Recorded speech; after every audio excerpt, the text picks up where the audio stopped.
tahu kita semua. Terhormat Bapak Saso, selaku dosen pengampu dari mata kuliah ini dan mahasiswa lainnya. Sehingga kami memperkenalkan diri, nama saya Muhammad Akan Baik. Nama saya Muhammad Fahid Berapi. Saya juga saya Bapak saya dari Ukraina. Tanpa berlama-lama langsung ke materinya. Ramen yang dikenal sebagai makanan khas asal Jepang menjadi salah satu kuliner yang banyak disukai oleh orang Indonesia. Di dalam makanan ini terdapat dari mie berbahan dasar tepung terigu yang disajikan dalam kuah yang kaya rasa madu.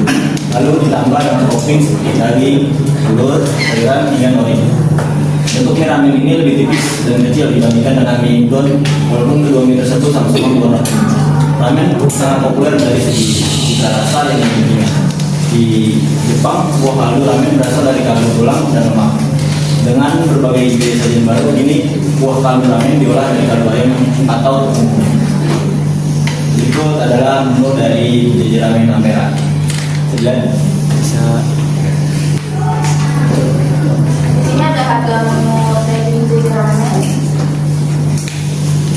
dan lokasi JJ Ramen ada di Jalan Ampera Raya, Gang Kancil, RT 3 RW 2, Masjid Pasar Minggu, Jakarta Selatan. Ini gambar menunya.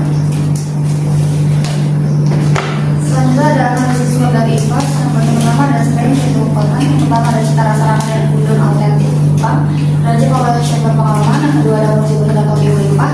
Kembali dengan harganya. Yang ketiga ada lokasi strategis di Jalan Kancil Ampera. Terkenal sebagai spot kuliner malam. Yang terakhir ada variasi menu sangat lengkap seperti ramen, udon, guri, sushi atau servisnya. Kemudian selanjutnya ada weakness atau kelemahan. Yang pertama ada kamar sederhana, kurang nyaman untuk makan di tempat yang lama. Kedua ada konsep tempat duduk terbatas, tapi penuh saat ada jam ramen. Yang ketiga ada harga relatif lebih tinggi dibanding harga kaki lima lainnya. Yang terakhir ada promosi digital dari media sosial yang masih terbatas. Selanjutnya ada analisis SWOT-nya dari EPAS. Jadi pertama ada pertama ada tren makanan Jepang di Jakarta masih tinggi dan stabil. Yang kedua ada tingginya minat konsumen terhadap kuliner autentik dan premium. Ketiga ada platform online dari seperti GoFood atau GrabFood yang memperluas pasar. Yang ketiga ada konten kuliner viral di media sosial bisa meningkatkan popularitas. Kita ada tren atau ancaman. Pertama ada persaingan ketat dengan ramen chain dan kedai ramen modern. Yang kedua ada kenaikan harga bahan baku impor seperti minyak dan bumbu ramen. Ketiga ada perubahan selera konsumen ke makanan cepat saji yang lebih murah. Terakhir ada ketergantungan pada chef teliti. Jika chef tersebut tidak hadir atau kualitasnya bisa ditingkatkan. Di sini ada tren IPAS. Yang pertama tren atau kekuatan. Yang pertama cita rasa ramen dan udon autentik Jepang. Bobotnya 0,15, ratingnya 4, skornya 0,6. Yang kedua, porsi besar dan topping melimpah. Bobotnya 0,12, ratingnya 4, skornya 0,48. Yang ketiga, lokasi strategis. Bobotnya 0,1, ratingnya 3, skornya 0,3. Yang keempat, variasi menu sangat lengkap. Bobotnya 0,13, ratingnya 4, skornya 0,52. Selanjutnya, weakness atau kelemahan. Yang pertama, tempat makan sederhana dan kurang nyaman. Bobotnya 0,12, ratingnya 2, skornya 0,24. Yang kedua, kapasitas tempat duduk terbatas. Bobotnya 0,1, rating 2, skornya 0,2. Yang ketiga, harga relatif lebih tinggi dari pesaing. Bobotnya 0,12, rating 2, skornya 0,3. Yang keempat, promosi digital masih terbatas. Bobotnya 0,13, ratingnya 2, dan skor 0,26. Berikutnya table EPAS. Opportunity yang pertama itu tren makanan Jepang masih tinggi. Bobotnya itu 0,15, rating 4, skornya 0,6. Yang kedua, minat produk kuliner autentik dan premium. Ya, bobotnya itu 0,13, rating 4, skornya 0,52. Yang ketiga, platform online delivery memperluas pasar. Bobotnya itu 0,12, rating 3, skor 0,36. Yang keempat, konten kuliner viral di media sosial.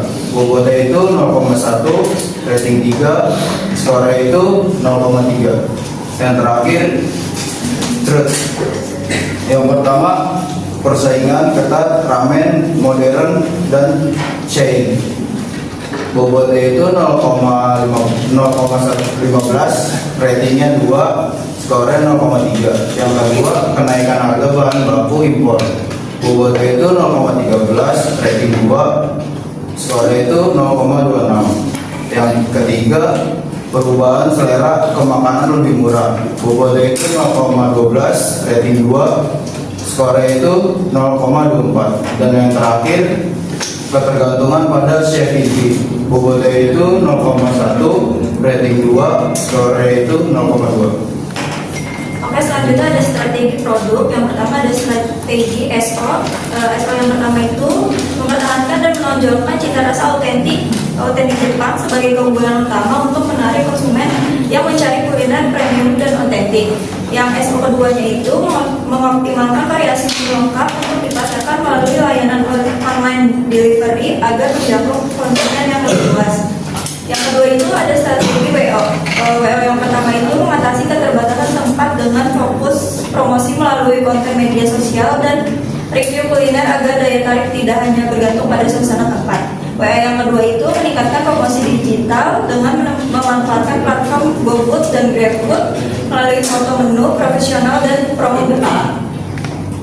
Selanjutnya ada strategi ST. ST yang pertama itu menghadapi persaingan ramen modern dengan mempertahankan kualitas rasa dan konsistensi menu yang sulit ditiru pesaing. ST yang kedua itu menawarkan porsi besar dan topping melimpah sebagai nilai tambah untuk meyakinkan konsumen bahwa harga yang dibayarkan sebanding dengan kualitas. Yang terakhir itu adalah strategi PT. PT yang pertama itu mengurangi dampak keterbatasan tempat duduk dengan mengarahkan konsumen ke layanan takeaway dan delivery. PT yang kedua itu mendokumentasikan standar resep dan proses memasak agar kualitas tetap terjaga meskipun chef ini tidak hadir. Yang terakhir ada penentuan posisi jajarannya berdasarkan hasil analisis IPA sebesar 2,90 dan EPA sebesar 2,78. Jajarannya berada pada kuadran 1 atau strength community. Posisi ini menunjukkan bahwa jajarannya memiliki kekuatan internal yang kuat dan ruang eksternal yang besar, sehingga strategi yang direkomendasikan adalah strategi pertumbuhan atau growth oriented strategi dengan memaksimalkan keunggulan produk untuk memperluas pasar. Yang pertama, growth strategi atau pertumbuhan. Jajarannya berfokus pada peningkatan penjualan dan loyalitas pelanggan dengan mempertahankan kualitas rasa, porsi, dan konsistensi menu. Yang kedua, market penetration memperkuat posisi di pasar kuliner Ampera dengan meningkatkan visibilitas melalui media sosial, ulasan food blogger, dan layanan online delivery. Yang ketiga, product development mengembangkan varian menu baru, misalnya ramen musiman atau level khusus tanpa menggunakan menu andalan. Yang terakhir ada operational strengthening atau internal development, melakukan standarisasi resep dan pelatihan kru dapur untuk menjaga kualitas serta mengurangi ketergantungan pada satu chef utama. Dalam jangka panjang, jajarannya berpotensi membuka cabang baru atau konsep kedai yang lebih modern tanpa menghilangkan ciri khas Japanese street ramen. Ada yang ingin tanya? Saya baru dari kelompok satu yang tanya strategi PO tadi disebutkan promosi digital dan online delivery sebagai solusi permainan tidak ramen. Kenapa tidak ramen lebih memilih memperbuat promosi digital dibanding memperbaiki langsung fasilitas tempat makan? Padahal salah satu permasalahan adalah kenyamanan dan kapasitas tempat. Baik, jajarannya memilih memperkuat promosi digital dan layanan online delivery karena strategi ini lebih cepat, efisien, dan relevan dengan perubahan perilaku konsumen yang cenderung memesan makanan secara online. Langkah ini mampu menekan dampak keterbatasan, kenyamanan, dan kapasitas tempat tanpa memerlukan investasi besar seperti perbaikan fasilitas. Oleh karena itu, promosi digital diprioritaskan sebagai solusi jangka pendek hingga menengah sebelum dilakukan peningkatan fasilitas secara bertahap. Sekian dari presentasi dari kami. Mohon maaf. Assalamualaikum warahmatullahi wabarakatuh.